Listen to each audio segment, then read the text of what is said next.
any of the assembly members I just mentioned, please feel free to let me know. I can't see everybody that's coming in, so I don't want to miss anybody. So please let me know if you are here, and thank you for coming. I also want to thank Executive Director of NIAP, Dave Christopher, for coming, who is going to moderate for us and let us know everything that is going on the legislative front, as well as Andre Claridge is here as well from NIAP. So without further ado, I'd like to go ahead and turn it over to you, Dave and Andre. The floor is all yours.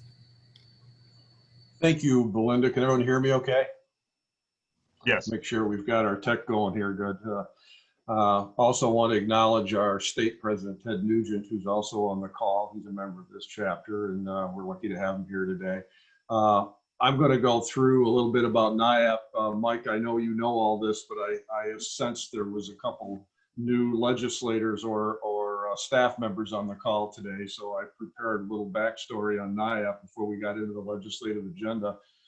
I want to thank the Assembly members, Senate, and staff for attending today. We know you're very busy this time of year, and your time is valuable, so we'll get right to the point here just in a minute. Before I review the agenda and the legislative information, I'd like to take a minute to tell you about NIAP. We're a membership-based association providing professional development advocacy for our members since 1974, and our members are employed by school districts, BOCES, community and technical colleges, private school bus operations, community-based programs, and the supplier industry. And we partner with 26 chapters across the state, the Capital Region chapter being one of those.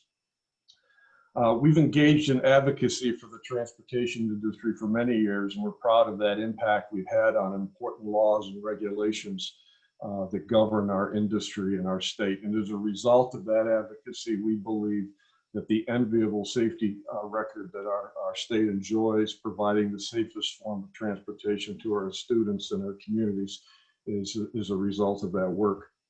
The budget and legislative priorities we're about to share with you are an important example that we feel helps maintain that safety record.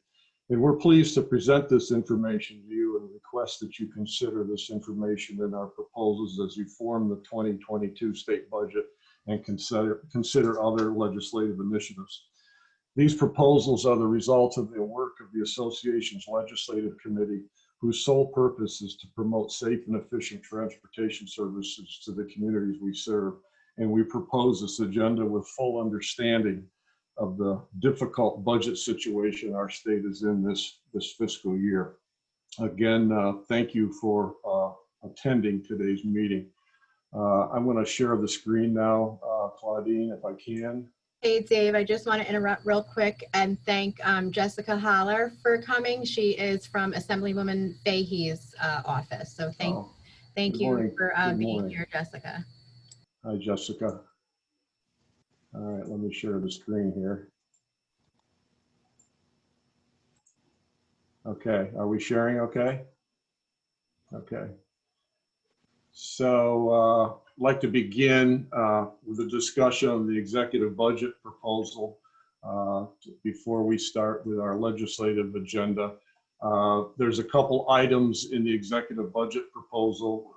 Certainly there's a lot of discussion about the executive budget proposal in terms of education aid. We want to focus today on a couple items that directly affect school transportation services.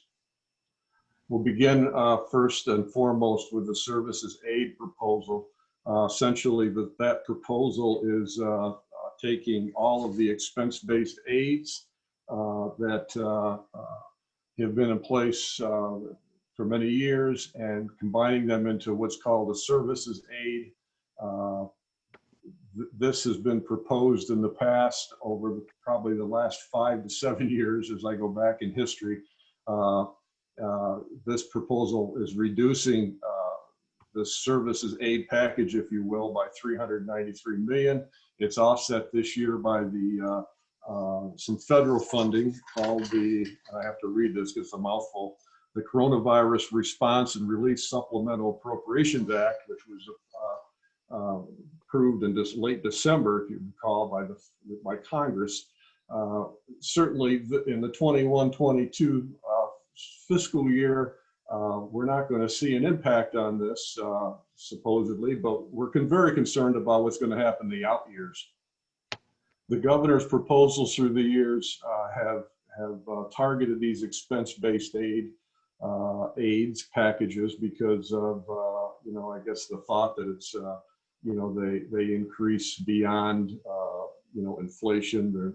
They've also made a point about it being not a progressive kind of a structure. And we certainly appreciate that the legislature has seen fit in the past to correct this in the legislative process, and we certainly hope that that'll be done this year. We're very concerned about this, given that there are many expenses associated with our business, the school transportation business, that we just can't control.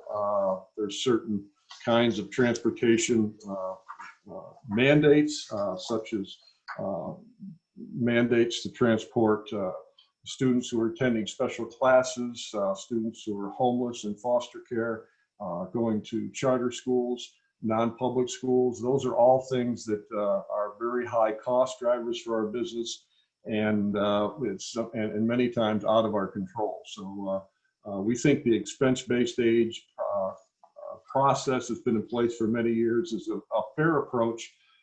We actually think it is progressive because it does help schools that have high state aid percentages. Typically, those are the schools that require our services more so versus wealthier schools, where many students have other options to travel to and from school. So we're hopeful the legislature will look at that and do what you've done in the past in terms of turning that around. Andre, I know you're out there. Would you like to add to that in any way?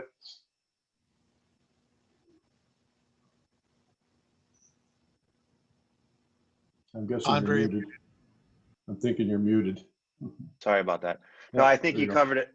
Yeah, I think you covered it very well, Dave. I think the only one thing that I might add, in reading the governor's budget briefing book and looking at the budget language, it appears they want to cap the growth of spending in these expense-based aid areas, which is interesting. I mean, and then what they want to do is shift that discretion from the school district over to the state via that foundation aid formula. So it almost appears like they want the school district to sort of come beg for the money when they need it. So I think it goes even a little further than what David said, and so it's very troublesome, in all facets, but especially that language that's in the budget briefing book about capping the future growth of school transportation aid. I mean, I don't know that there's any cap in existence, within the state budget. I mean, it seems to go up every year, as we all know, by very varying percentage points. So it's just the nature of an economic system. So that language was very troubling as well. So I just point that out, that there certainly is and it's been, like David said, for the last few years, a concerted effort by DOB and the second floor to sort of get their hands around this pot of money for some reason. And we're very appreciative of all the work that the legislature has done and your staff has done to prevent that from happening. I think it's typical across the state with all the school districts that they do their best to manage their costs, and it's not like anybody's out there inventing ways to spend money on the transportation side of things. So we're appreciative of all the efforts that you engage in helping us, and we're hopeful that you'll be with us again this year. Yeah, thank you, Andre. I think that cap, the point about the cap is very important, and we did work very hard last year with the legislature, and we thank the legislature for turning that around to eliminate that cap that was proposed last year. Again, that's a critical point because some of these costs, these high costs that we deal with because the mandates are just unknown from year to year. Just as another point, this services aid, we would share that pot of money with BOCES, textbooks, software and hardware, library materials, and other kinds of things. So would certainly be a different way to do business if we were to go down that route. The other point that I make with that is that those other services that it would be included are, I think you could make an argument, are not necessarily safety related, safety sensitive as school transportation services are. So something to think about. The next point is. Hey, David, if I could just go ahead. interject real quickly, Sure. you made me think of something. It seems like the DOB and the second floor want predictability in spending, and we can appreciate that. But it's really one-sided. This proposal is one-sided. Giving them predictability takes away the predictability for the school districts, which is crucial when you're putting your budgets together, when the school districts are putting their budgets together, and when they're putting their budgets out to the taxpayers. So I think, it's like they're shifting the predictability model from the school districts to the state, which doesn't make any sense whatsoever. So I just wanted to add that.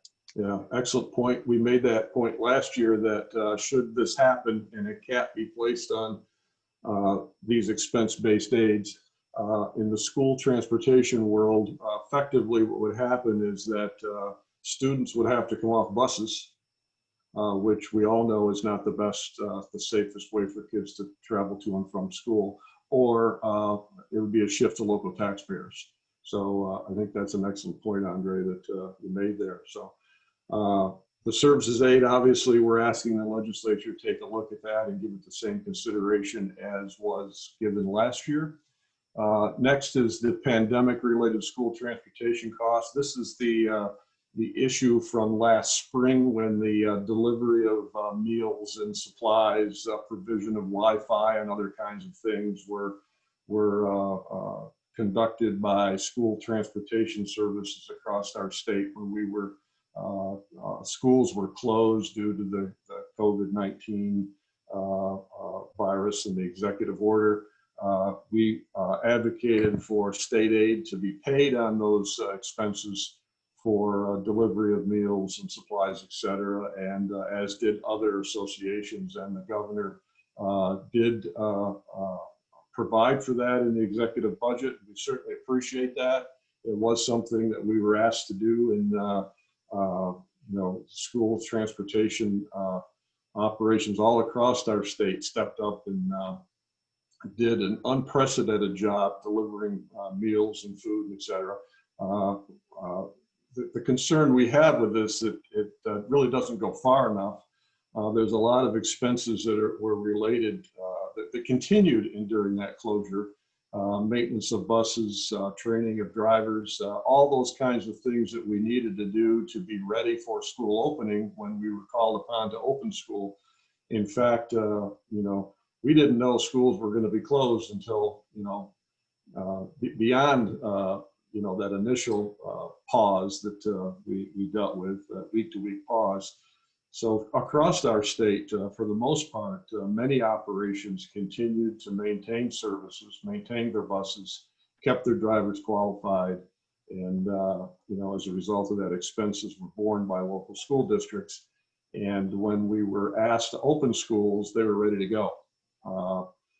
Some school districts in our state did not do that. And as a result, they actually had to continue in-person learning for a period of time until their bus fleets were ready for service.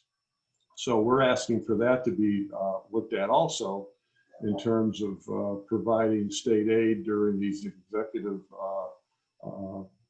required closings.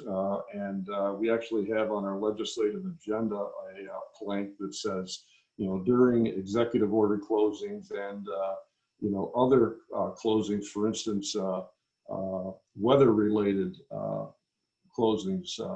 We're concerned, if you recall, during Hurricane Sandy, many schools in the Long Island area, New York, closed for many weeks. And we're concerned that going forward now, will school districts be unable to pay state aid for these extended closures, which are out of their control. So we're hopeful that this whole issue can be looked at because it's imperative that school transportation continue to maintain their vehicles, maintain their fleets, keep their drivers qualified, and do all the kinds of things they need to do to be mission ready, if you will, when schools are asked to be reopened. We're asking for that consideration as well. Andre, do you want to add anything to that? Okay. So those are the couple. I think you nailed it, Dave. I think you nailed it. Thank you. Those are a couple issues in the executive budget that we feel that are focused on a transportation world. We're hopeful that we can convince the legislature that it's in the best interest of the kids that we serve, the communities we serve, that these things be addressed in the legislative work coming next in the process. Are any questions on any of that by any of the legislators or members on the call? I have one, David. Sure. Michael Keneally from Senator Tedesco's office. Hi, Did you Mike. find an issue with added costs related to all the sanitizing of the vehicles and things of that nature? We did significant costs. Depending on the size of the district, who you talk to, PPE, disinfecting, labor costs, all those kinds of things that had to be done to keep our fleets ready, certainly. Maybe some of the members here could give you some numbers, because I know some of them have kept track of that. Anybody out there? David, I'd heard. Oh, I'm sorry. Nope, you go. Dave, Saratoga Springs City School District, Jeff Wainwright here. We are several, $4,000 to $5,000 into PPE between the sanitizing equipment that's needed and the PPE that we provide for our staff and for the students on the bus, as mandated by the New York State guidelines. Yeah, that's a good example. Jeff, is that per bus per year, or what's that? Now that's the total that we've got invested so far in PPE, as well as the units that we selected for disinfecting our buses. That does not include the labor involved with disinfecting the buses.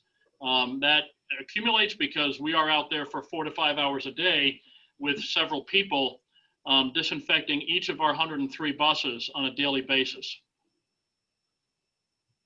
So what was that number again, Jeff? Between $4,000 and $5,000 when I last looked at it, Dave, and that was for the PPE. So I mean, it's not a super high amount. It is aidable. It should be aidable anyway, as part of our regular budget. But we're hoping that the federal government is going to help New York State with that, and maybe we'll see some of that money recouped. But our district is, and that's just our department. That's just our department. The school district in and of itself is several $100,000 in the hole with this, in unbudgeted monies. So. Yeah, I think from SED's standpoint, we submitted, NIAP submitted a list to them to ensure that those types of PPE expenditures were going to be covered. I don't know if they ever issued anything officially, but I could follow up with SED and see where they are with that, but I would assume we're in good shape there. Yep. See, Assemblyman McDonald is on the call, raised his hand. Yeah, I just want to mention briefly, good morning, everybody. And morning. unfortunately, I've only got 10 more minutes because there's another meeting after this and we were late. Mary Beth just jumped on from it too. But I talked to Senator Schumer's office last Thursday or Friday evening after the recent stimulus was passed. And although it's not fully fleshed out, I think many of the districts that incurred expenses, I know that the higher education community will be able to get reimbursed for some of the expenses, and I believe it's going to be extended to K-12. Plus, there's still a lot of other unknowns about how much money is coming to education. Everyone's throwing out different numbers, but the good news is that the federal government did get engaged in the last stimulus, and as you know, the new administration is very anxious to do something as well. So I hate to say this, but we're kind of like really flying a plane to a destination. We don't know where it's going to land at this stage of the game. But I do think a lot of the items you've brought up are very legitimate. they need to be compensated, and I'm hopeful that we're going to be able to see some support for that. Appreciate the information, Assemblyman. Just as a point, the two items that we did bring up, there's certainly a whole lot of other financial items that we're very concerned about, but these two items have some long-lasting effect on school transportation services. You know, the service aid thing, it goes forward, beyond 2021, 22. And of course, the aid for standby, what we call standby expenses, or continuity of service expenses, the need to keep services going even when we're on a long-term shutdown. So we felt it was important to bring that up today because it is something that has a long-term negative impact on school transportation. Any other questions on the executive budget piece? We'll move along because we know that a couple of our legislators have to move along. So the next thing I'd like to do is just briefly go over our legislative priorities. And I know all of the legislators, the governor's office, regents have all received this information. But to quickly go through it, our 2021 school transportation legislative priorities under transportation aid, we basically covered that in the last discussion in terms of providing aid for the school shutdowns and then going forward for in times of executive order closures. Our criminal trespass and security on school bus proposals still are out there. These are long-time proposals that we feel make school transportation safer. There's actually a bill out there that we support that established the crime of criminal trespass in the 3rd degree for school bus to protect our drivers and property. Yeah, that's a Cusick bill in the Assembly and a Kennedy bill in the Senate. Exactly. We also support passing stop school bus legislation. There's a couple bills out there in terms of increasing fines. The bill that provides for the crime of vehicular homicide for the death of a child caused by a motorist with the act of passing a stop school buses. These are all things that we've supported through the years and continue to pursue. Other NIAP positions, we support the review of new crime legislation or provide for continuous review and update of the list of disqualifying crimes for school bus drivers. Again, there's a bill out there in that regard. We oppose legislation related to the mandatory use of ignition interlocks on school buses. This is an age-old statement that we make. It seems anytime there's a school bus driver out there, but for some unknown, stupid reason, they drive under the influence, there's proposals to put interlocks on buses and punish all of our drivers as a result of a bad mistake by a single driver, and we've certainly opposed that through the year. We've supported legislation to remove the 55-mile-an-hour speed limit from education law. We advocate to provide for the State Ed Department's Transportation Services Department. We're very concerned about the effectiveness of the department given the recent controller's audit. We feel that it's understaffed currently. I believe he's down to 2 people in that department. And with respect to specifically training, we'd like to see, certainly that department supported properly.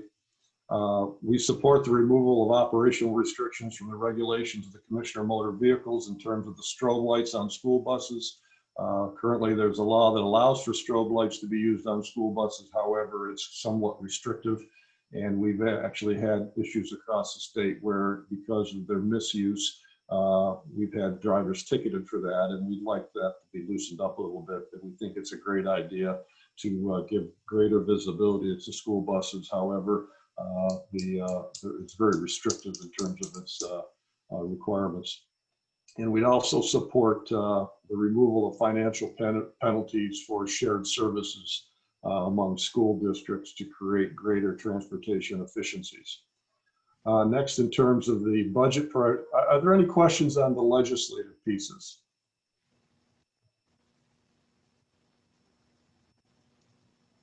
Nope, someone McDonald's got to leave, I think. No, he's thumbs up, he's good. Okay, we'll move on. There we go. We'll move on to the state sorry. budget. Will we be getting a copy of the presentation as well, just Sure. to have for reference? Absolutely, yes. All right, that would Yep. be great. Mm-hmm.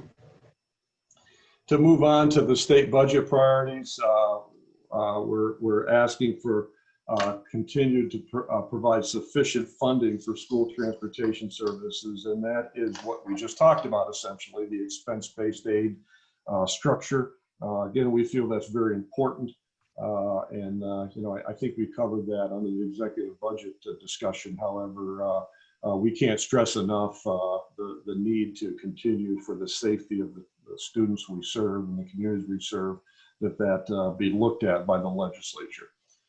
We're asking to have funding provided in support of universal pre-K students. There's approximately 120,000 pre-K students who attend schools in our state. Many schools do provide transportation for those students, and it's at their own expense.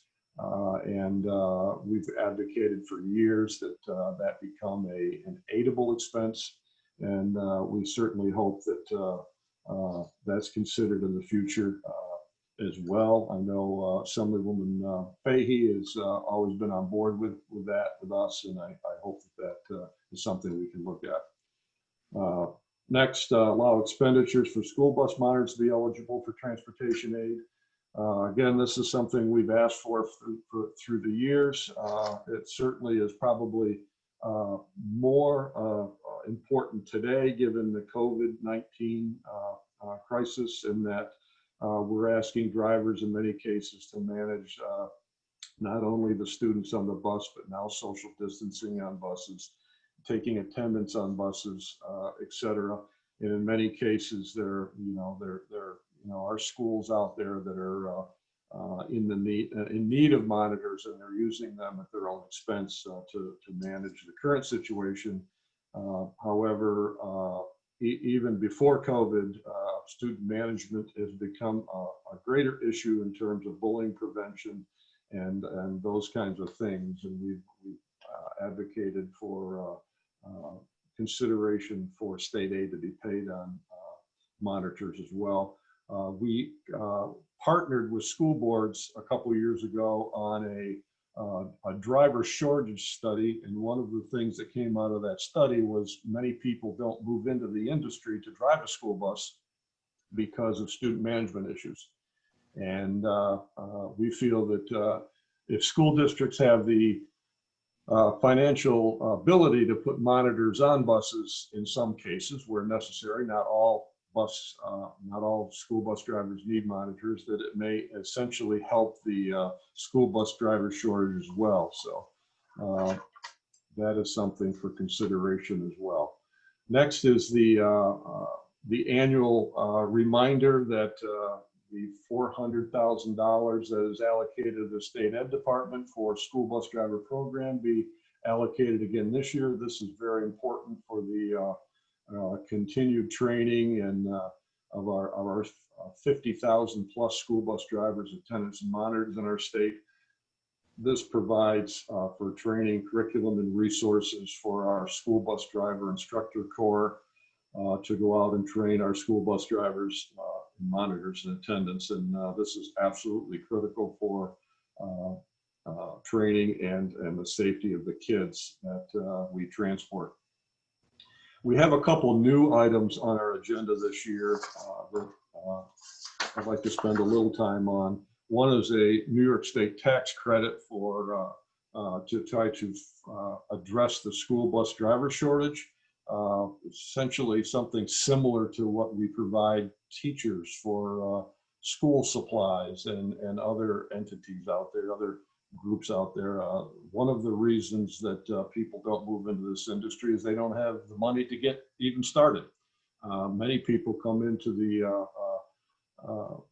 the industry and apply, and they don't have money in their pocket to get a license. So what we're asking is there a way to address the school bus driver shortage through a tax credit where it might entice people to do this work if there's some kind of a tax incentive. So we put this on the table for consideration this year in hopes that this might be one of many ways to try to encourage people to move into the business of school bus driving and see it as something that they would be interested in doing. The school bus driver shortage issue is a very serious concern in our industry, much like, you know, the teaching shortage as well. We need to address that because it's truly a safety issue when we have driver shortage issues. I think if we were to go around the table here and on this call, many of the managers, the directors, the supervisors that are here on this call today are probably driving buses on a regular basis because they don't have enough school bus drivers. So we're hopeful that this might be one piece that might help that issue. Lastly is electrification of the school bus fleet. The governor has been very interested in obviously in electric vehicles and creating our economy, if you will, and creating wind power and other kind of electric transmission and other kinds of things to move from fossil fuels to cleaner energies. The Climate Leadership and Community Protection Act, which was enacted in 2019, has kind of got some goals that are pushing towards electrical vehicles, and there's many people, many folks in our industry who are very interested in that and may want to get involved in electric school buses. However, it's very, very costly. And we recognize NYSERDA and there are federal DERA funds that are available out there to be used for conversion, but the reality is it's not enough money, and it's not money that is going to be around forever. So in order to move to a true electric fleet of state school buses, which many entities, many schools are interested in, we need some financial help for that. And fully recognize that it may not be something that we're going to be able to do this year because of the state financial situation, but we'd like to put on the table to start having some discussions of how we can move in that direction. So we can have a conversation, ask questions, answer questions. That's pretty much our, thank you. That's pretty much our proposals. Any thoughts out there, discussion, any add-ons by the members? Dave, unfortunately, I was doing a couple of contact tracing, and I had to jump off when you were asking about districts and what they've purchased so far. Like for us, so far we're up to $23,000 just in equipment alone, and of course it doesn't include the daily ongoing sanitization of buses and everything else that we got going on with that. So that's for the legislators, that's the Shenandoah at $23,000. I think if you went around the room, you'd see some serious numbers here that in terms of the cost of dealing with the COVID-19 pandemic in our school transportation departments. Any other questions or discussion items? Would certainly make this presentation available to all the legislators. We'll get that out today and make sure you have it, along with our agendas, priority documents. Well, I want to thank the legislators and the staff for coming today. Certainly, Andre and I will be around to answer any questions. We'll reach out as we go forward here during this the next few weeks to help educate, I hope, on some of our concerns. And Andre, do you have anything to add before we turn the meeting over to other issues? No, I'm all set, David. Thank you. Okay, all right. Belinda, I'll turn it over to you as I believe we're done with the legislative piece.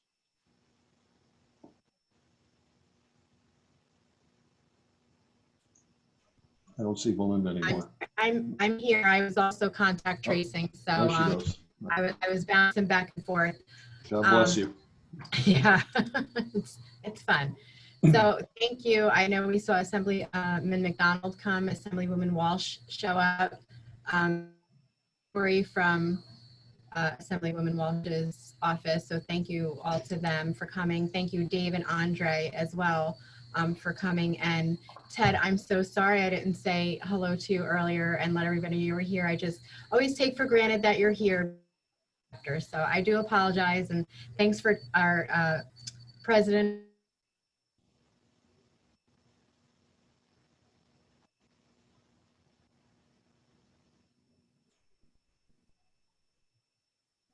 think we lost her.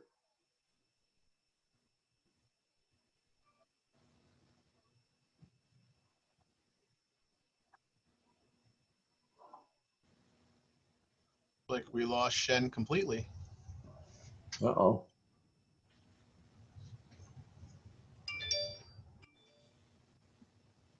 Did we Claudine, lose the entire Shen team? Claudine, do you have Belinda's agenda to continue? I do not. Jerry?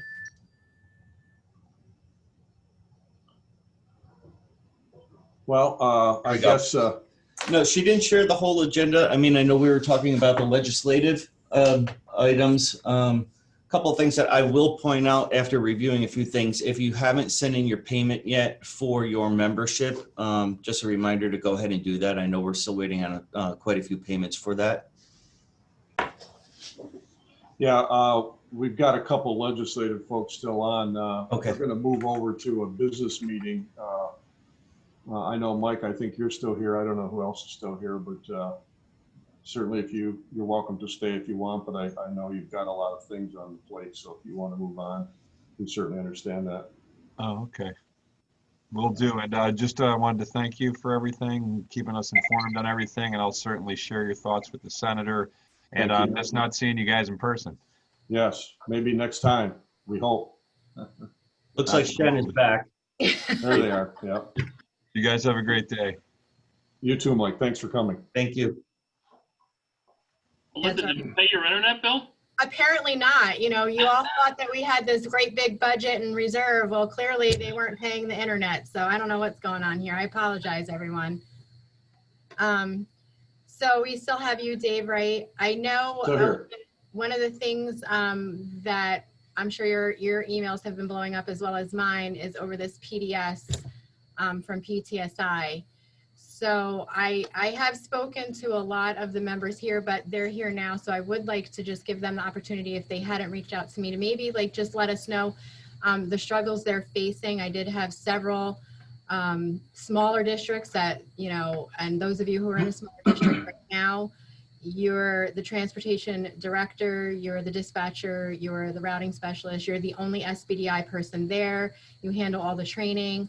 And now we all know you're driving. I mean, you know, it's bad enough we have driver shortages regularly, but now with COVID, most of us are already working over 12 hours a day. As you can see, Al and I had to step away for contact tracing. I can tell you we have done that on weekends. We have done that on holidays.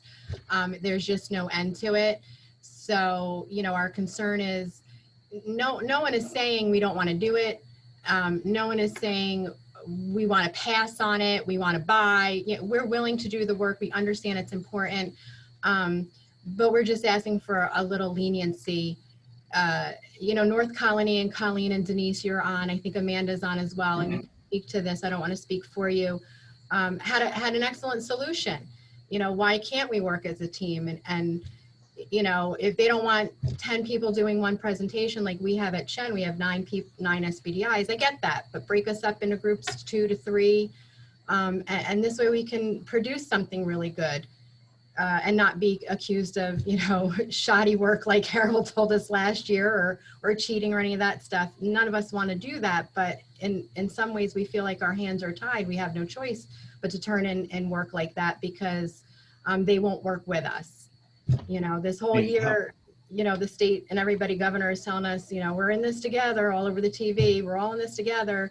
You know, maybe they can put that into practice as well and kind of help us out and be in this with us and help us get through this. So if anybody else wants to speak to Dave while we've got him here, please feel free. I don't want to speak for your district if you have other issues that I did not cover.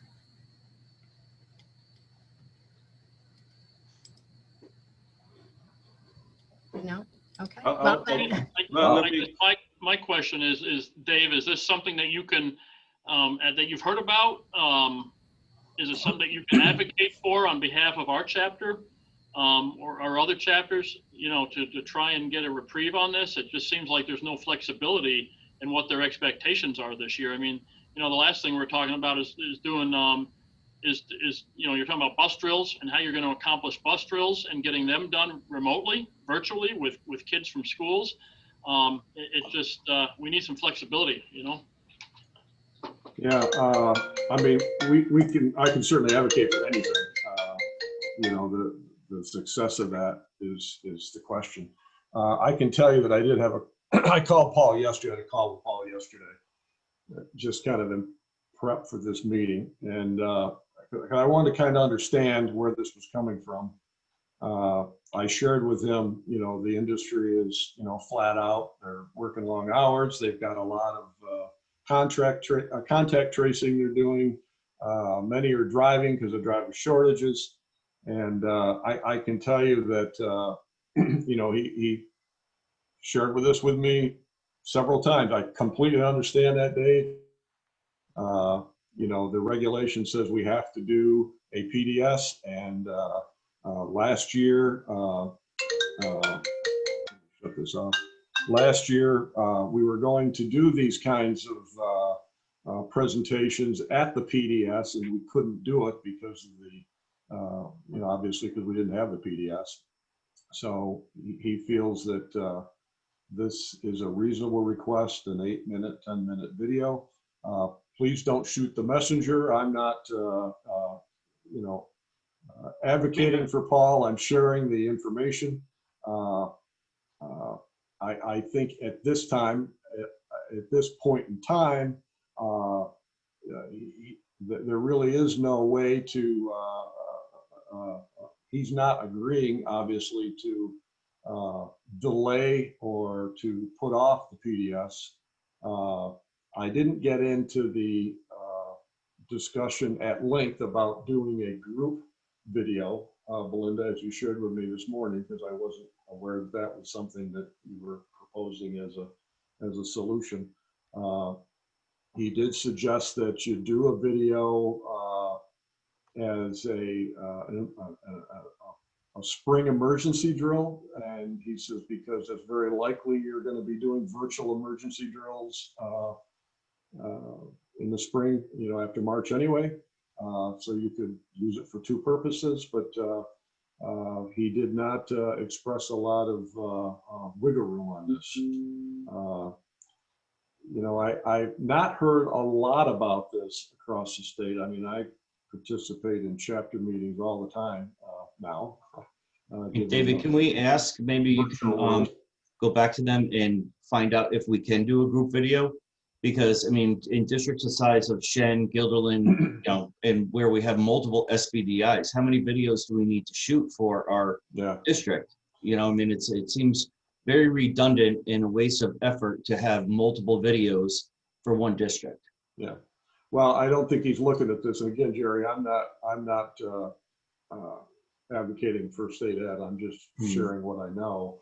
It's really not a district initiative. It's an individual SBDI project. I know yesterday he told me that he was not in favor, he would not approve group videos. I can go back and press it a little bit based on this conversation we had today, as I will. I'll go back to him and share what I've heard. I mean, let me just rephrase this. If 3 of us in our group shot the same video and all submitted the same video on separately, is that acceptable? If what again? So like if we shoot the same video, we all submit our PDSs individually, but it's the same video because all 3 of us participated in it. Would that be an acceptable means of, we're not submitting it as a group, we're submitting them individually, but it's the same video because we all took part in shooting it and create the creation of it. Yeah, I can't tell you whether he would approve of that or not, Jerry.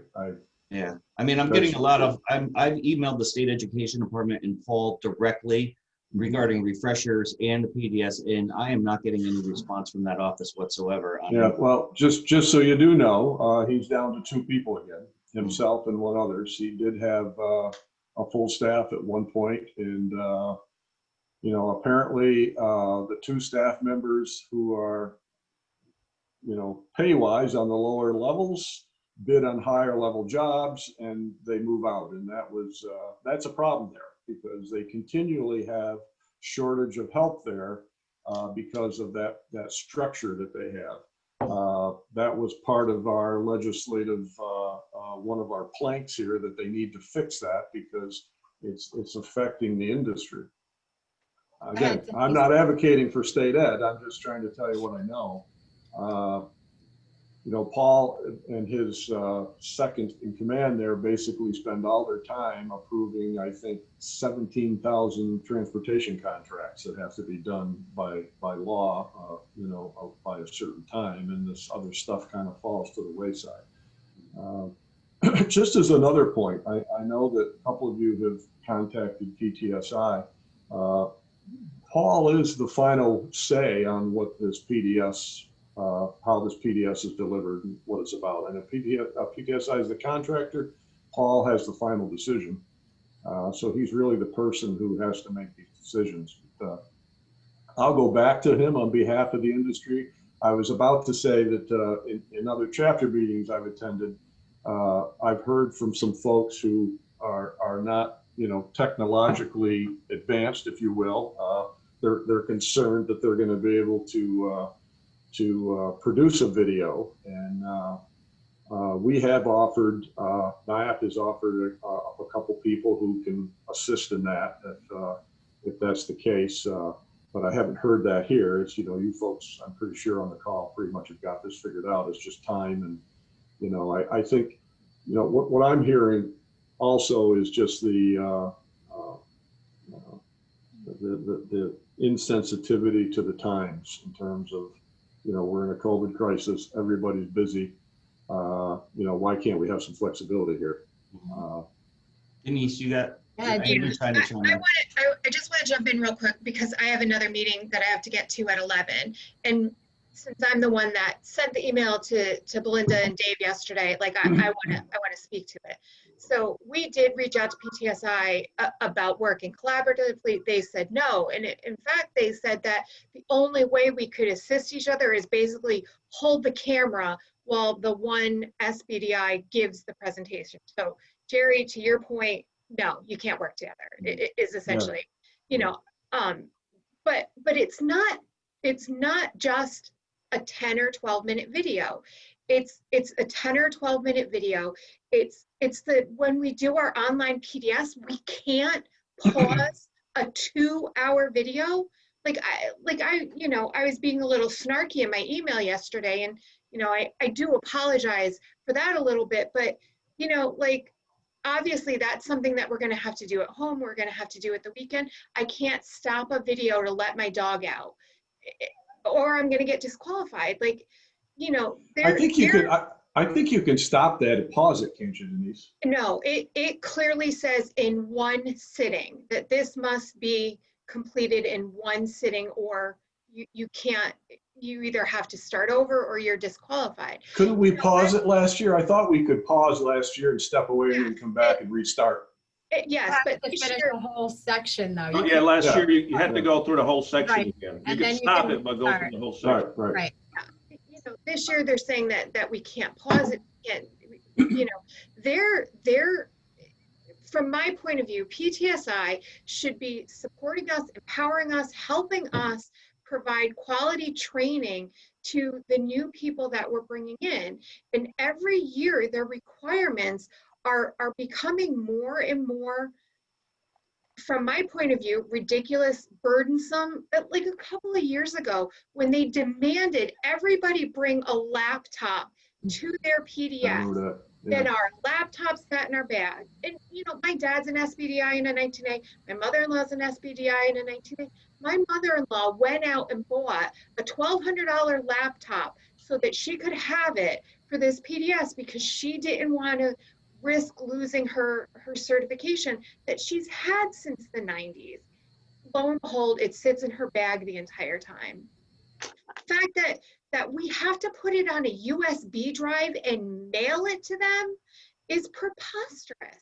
We have Google Drive, we have Dropbox, we have zip files. There's so many better ways for us to send it to them.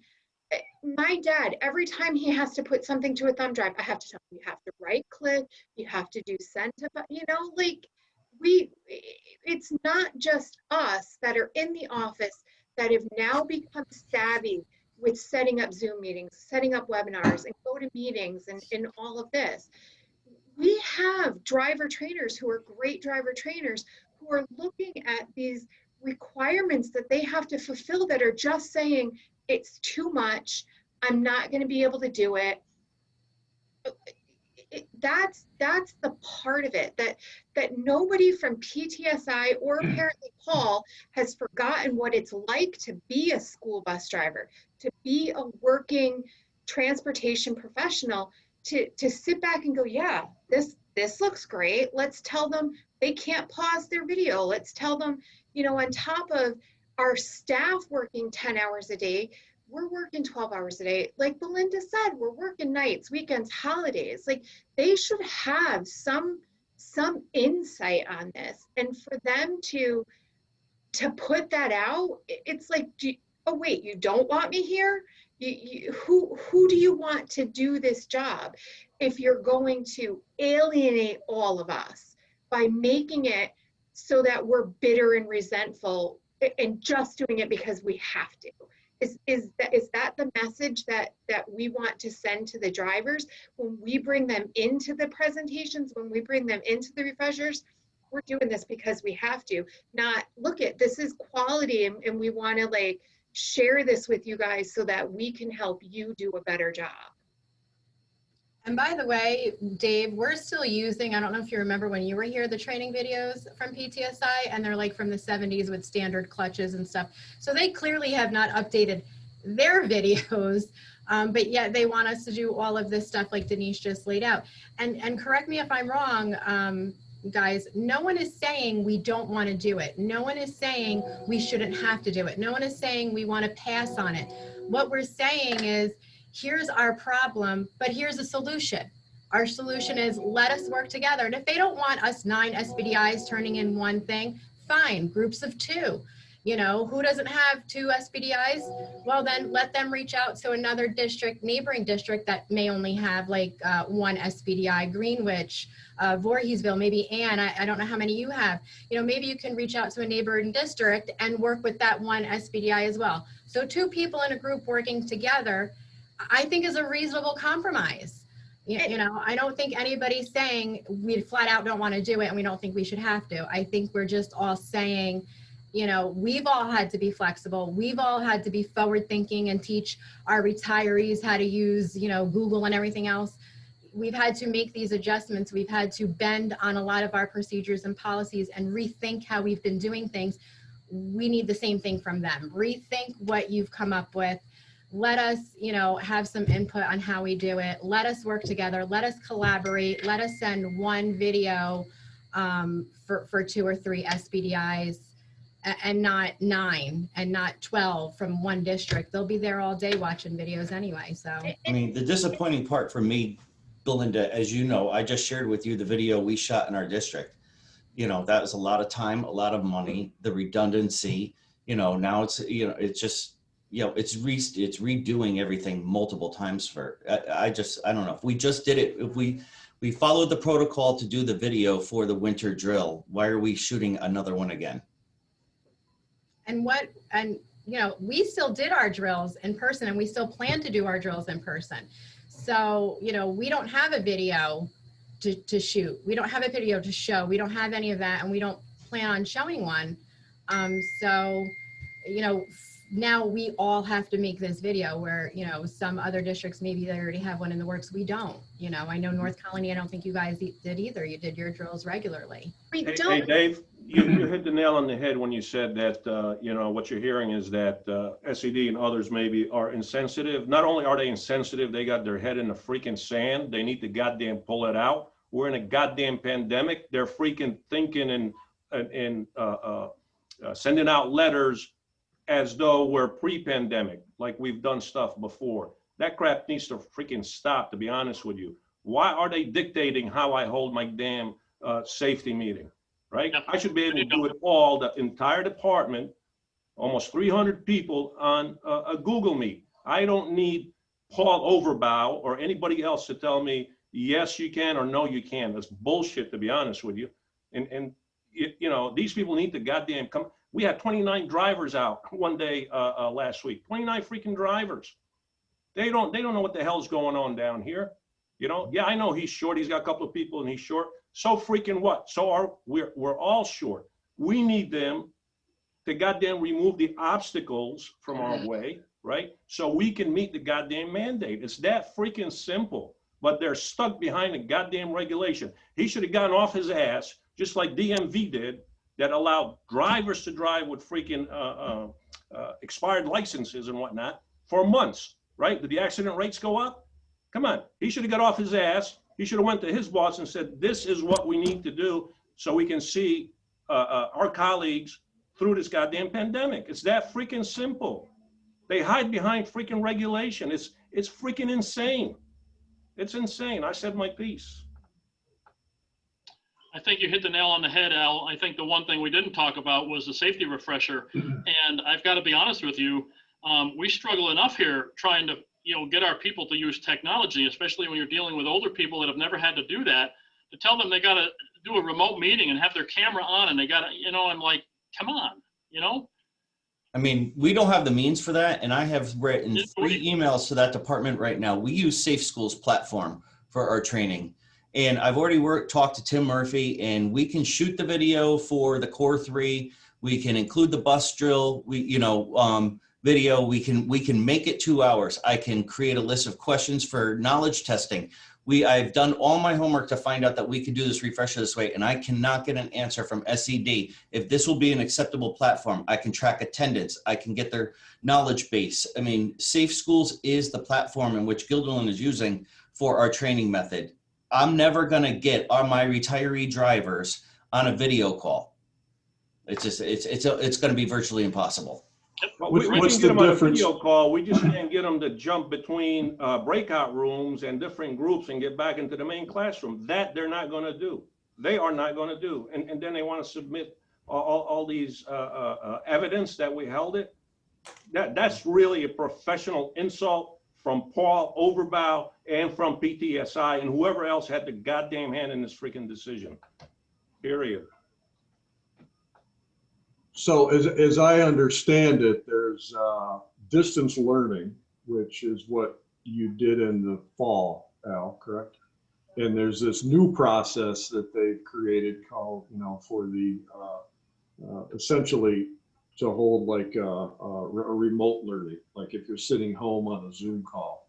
I understand the distance learning is still permissible, where you break out different rooms and one presenter presents virtually in the SPDI in each room.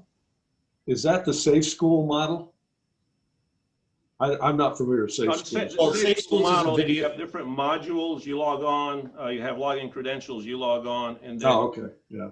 You just sit through the entire presentation. So it's a little different, yeah.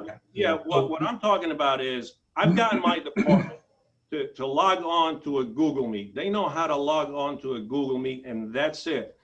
Some of them do struggle, and I got, the folks here in the office that actually are on the phones helping them get into that Google Meet, right? But now when SED says, oh, by the way, you got to have breakout rooms and you got to, get copies of the chats and the polling and all that, they made it 100 times harder. Not necessarily for me, I can navigate, but for, as you well know, the average age in this industry is 56, 57 years old, right? A lot of them can barely log on to get a freaking email, right? And SED made it very, very hard for us to do these safety meetings virtually. We can do it virtually. I'm confident for my department to log on a Google Meet. We've done it already. We've done it several times. But to add those extra layers, not in 100 years, not in 100 years is that going to happen with these folks. So that's my point is, just come out, man, come out and see what the hell's going on the ground, right? Understand the struggles, and SED and the MI people and all that can't sit there and tell us, steal and, steal this idea, a good idea is a great idea, go ahead, steal whatever. And then when we work together, they say you're freaking cheating. Come on. Let us do the safety meeting. Each department has their own unique situation. Let each department do their own meeting based on their own circumstances. I'm not advocating everybody, does virtual. And here's the other thing. We're sitting here since last March telling our employees, you cannot be in break rooms. You cannot hang around in the hallways. Don't congregate on the bus board, social distance, right? But SED, right, and their vendor are saying, no, we really don't want you to do a virtual meeting. We'd rather you do it in person, capped at 25. So we're going to bring 25 people into a freaking room. Yes, social distancing and mask on, but you're still bringing them into a room and exposing them to COVID. And these are elderly people, as you well know from your experience, who carry a lot of medical issues. Yeah. Right? Yeah. I mean, how dumb is that? Yeah, I will tell you that I'm not disagreeing with the whole virtual thing. When this all started, we approached SED on virtual training, and it was not received well. There's a lot in the industry that want that personal training continue. And I actually told Paul yesterday, when we got talking about the possibility of a virtual spring emergency drill, that you need to rethink this whole virtual training thing because things are changing because of COVID, and they're going to change going forward. And virtual training should be a part of that because they do it in all kinds of industry. And in fact, there's a couple supervisors who I deal with on a pretty regular basis, smaller operations who do regular virtual training via Zoom. And he'll tell you that it's really more effective. It's like we're doing right now. I mean, we can see everybody on this call, and I can tell. I see your facial expressions. I can tell if you're engaged. Except Ted, who put his picture up. I don't know where Ted is. Only kidding, Ted. It has value, in other words. So, I think there's a couple things. One is, part of the NIAP agenda is to further support SED. And the issue there is that in many cases, SED, I mean, the institution sees the pupil transportation unit as kind of an afterthought. And as a result of that, we deal with some of the things we deal with. So, we're advocating to, get the proper staffing in there and to get it up to speed where it needs to be. And I think, the Commissioner Advisory Committee needs to hear this. Perhaps somebody from this group ought to be on that. Randy, are you on that committee, by the way? You're on that committee, aren't you? I think Randy's on the committee. Maybe take some of this back to the Commissioner Advisory Committee, Randy. I don't know what your view is on the whole virtual learning thing, but, I think it's important, something that needs to be, looked at and, move forward, if you would. That's one place you can do it. We would certainly advocate for it. I think it has value and some, the in-person learning is important, no question, when you can. But, the virtual learning also has, great value as well. So, I mean, I'll certainly take this back to Paul. I'll have a conversation with him. Ted's on, he's hearing this. As I said, there's some other chapters who've had, some concerns with what's going on in terms of the PDSs and the refreshers. Everybody's under stress. I get that. I would tell you, before COVID, when I was in your shoes, I was always looking towards more flexibility, to be able to do things in my operation that, fit my operation, because one size doesn't fit all. But state ed has always been kind of structured. They've been very structured for years. But I'll convey this back to Paul and see if he gives a little. So what I'm going to do is I'm going to ask if you can partner up, right? That's one thing. And what's the other thing? Be a little more flexible in terms of the PDS. As I said, I don't see him pausing that at all, saying, "Hey, I'll give you more time." But maybe he'll allow the partner up thing. So can I say something? I'm sorry. Sure. can we do in-person learning for the refreshers? Do we have to do it virtually? No, you can do in-person learning, but you have to follow the, social distancing and guidelines, yeah. Okay, because I'm sorry. 25 to a group. You can do it in person, 25 to a group with an SPDI present. Like what we're going to do is we're breaking our department down into 12 groups of 25. Right. We have 6 different locations we were able to secure on campus. I'll present from one location to the other 5, but each place will have an SBDI to oversee it. And we'll try to get through that safety refresher and Or we can just break it down into the issue for me is we've been harping about really not having people congregate for, more than 10 minutes. But SED is really saying to us, we'd rather you do it in person, and which is congregating, even though you're going to be social distant, you're still in a room. The filtration may not be what it is. Somebody could be positive, who the hell knows? So that's my problem. Al, I mean, in Guilderland, if you are positive and you've been 10 minutes with anybody, you're out.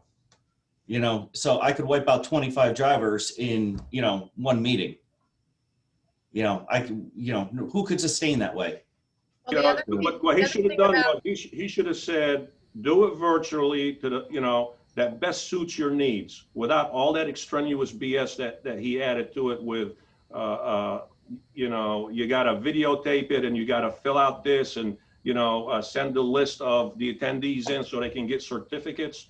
I've been in this industry 20 years now. Dave, others been a whole lot longer. When's the last time you got a certificate for the safety refresher? Why add that on now, right? No. Do all this paperwork and do it in groups of 25 virtually. He should give us permission, do it virtually, boom, and cut it off. That's it.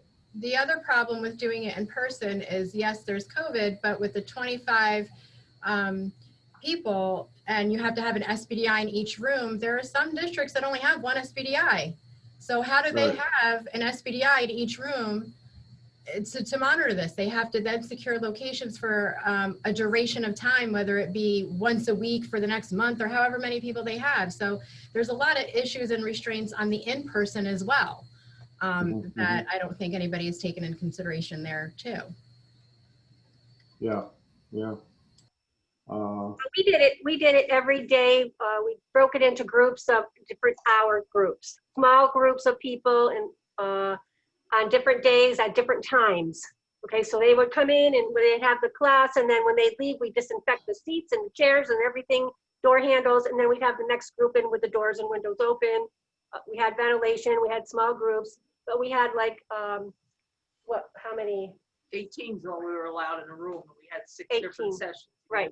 We had 6 sessions in one day. So, and then the next day we do another 6. So we got it done over time. But the fact that our drivers, some of them don't even know how to work a cell phone or have equipment, video equipment. They don't have a computer at home. They're older. They don't want to have a computer. It's all we can do to get them on their email or to put in for personal time electronically. We have to bring them in and give them a new password every time they come in because they can't remember their passwords. They are not educated, and it's hard to get them to want to work on a computer or to look at a computer, and they're not going to sit there on a cell phone for 2 hours and holding a camera up to prove that they're in this class for 2 hours. If we don't have enough computers, and our building is like a fortress. We're lucky we have internet connection, and we only have 2 computers with camera and audio on them, which I just got yesterday. Okay, we're behind. There's no way our drivers can, when they do their school, the training, online training, they come here. Some of them do it at home, but a lot of them come here and do it on the few computers we have in our offices to get that training done. It's an impossible feat, and I commend. And I would tell you that most of you on this call in this region, the capital region, are probably more advanced, sophisticated technologically than many other areas of the state. I don't think I mean, you are. Yeah, I mean, that's the truth. Yeah. So, but it's very frustrating, and it does make us very disheartened and Yeah. upset. And, you know, we're trying to do the best we can, and they're Yeah. just making it more and more difficult. And you can hear the frustration in everyone's voices. I can hear that. You're going to Absolutely. lose people. You're going to lose drivers. You're going to lose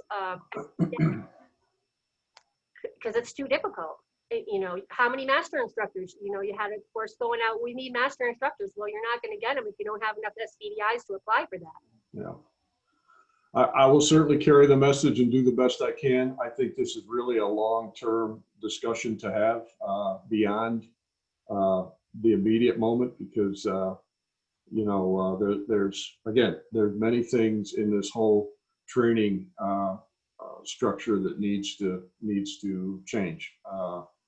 I can't, based on my conversation yesterday, I would not be optimistic that Paul would change his mind, but I'll go back to him and see if there's a little Well, wiggle is there a room. way that we could take a clip from this recording and you could share it with him, the stress that we're, you know, and him be able to actually see this video call and be able to hear our opinions on this? And so that, I mean, I know he wasn't here in person, but maybe he can get a better feel for where we're all coming from if he can see how we have articulated our concerns and frustrations over this call. I can ask. I mean, okay. That's really up I'd to be willing to watch up that. to you folks. If you'd like to share that with him, that's up to you folks and his willingness to listen. Now, I think he understands, or I think he knows what's going on out there, but I just, you know, he feels that, and again, I'm not advocating for Paul. Please don't think that. When I send out his messages, I do it as an association service. I don't do it because I'm a rah-rah for state ed. I never have been. But he feels that this is all doable. And I don't know that he's going to be overly receptive to giving what you asked for. But, you know, I will ask the question and share, you know, my thoughts on this whole thing. You know, I would like to see more flexibility. I trust, you know, the industry to do the right thing. There are bad actors out there who will not do the right thing. You know, they just, if you leave it up to them, they won't have a refresher. Dave, they're allowing us to. That's not everybody. They're allowing us to put sticky notes and bypass, you know, the PPTs, which in my opinion is much more important than a safety refresher. You know, I need to know somebody can physically be on the bus, but they're yet allowing us to put expired PPTs in or put a little sticky note saying COVID. They don't want to bend on that. We're allowed to have expired driver's license on the road. We were allowed to have buses that miss DOT inspection. All of this stuff we were allowed to do. It was okay, which to me is more dangerous to have somebody with an expired license on the road or somebody who has not had a PPT still be on the road. But we were allowed that. We were allowed that flexibility. We were allowed that, you know, reprieve from those restraints. But yet we don't have anything for the refresher and for our SBDI PDSs. It just seems silly, really, for lack of a better word, that they will flex on so many other things that to me are more safety conscious and a safety concern than a refresher. You know, not saying that it's not important, but a PPT, an expired driver's license, a DOT bus, like those are all things that are very safety sensitive. And yet we were allowed, you know, some leeway on that. So I guess that's why we don't understand why we don't get any leeway on things like this. Honestly, listening to you, you know, this helps me to understand, because in listening to you, I think somebody brought up the point that, I think it was Gilderland that said, you know, I put 25 drivers in a room and one driver comes down with COVID, now I've lost 25 people. It makes sense. Should we loosen the virtual process up so we don't have to put 25 people in the room? And on this call, I mean, you know, I can see everybody that's on. I can see if you're listening. I can, you know, so I mean, to have breakout sessions and why I can see that you're all here. You can take attendance. It could be recorded. There's ways to ensure that everybody is on the call and is taking the class, other than having, you know, those very specific, you know, requirements. Yeah. And like Al said, for a certificate, we've never had that. If we're choosing to do it in person, so our sign-in sheet's going to go in a drawer with a copy of the presentation to never see the light of day again unless they come in and ask for it. So, you know, but thank you for listening to us, Dave. I appreciate it. Thanks for And the if anybody information. I was glad to hear some of this stuff. If anybody else here wants to ask Dave anything before we let him go, because I know he's busy, feel free. If not, I want to let everybody know we are recording these. And for those of you who did not know, we did start our own YouTube channel. So we will be uploading all of our meetings to the YouTube channel and sending everyone the link. So at any time, if you miss a meeting and you want to go back to it and catch it, you can at your own leisure. And you can also replay prior meetings. So if there's something that, you know, we talked about the drug and alcohol, Jerry says he goes back to that all the time. So you can go back to that anytime and watch the presenter, get the information that you might not have gotten before. And again, like I said, we will send everybody that link. Make sure you subscribe to it and we'll show you how to do that in case you're not familiar with YouTube. And I just want to say I am not, so I'm new to YouTube. I actually had to have the kids help us. So I will let everybody know what I've learned and hopefully help get you on it. And so we're not missing any information. That being said, if anybody else has anything else they'd like to add or ask. Linda, just as you talk about YouTube, just as a point of information, when you took the DMV online course from PTSI, was that was Darren live or was it taped? I believe it was taped. I think it taped. It was taped. Okay. And I could. So DMV is accepting that as a refresher. Correct. He was in the class teaching and I watched him teach and I'm pretty sure it was taped because you can take it at any time. I think it is, yeah. Yeah, and I actually stopped and then went back to it, but I had to finish a section. So like we had said before, you can't pause it in the middle of a section, you know, run to the bathroom and come back. You actually have to finish the entire section, which could be, you know, 45 minutes long. Yeah.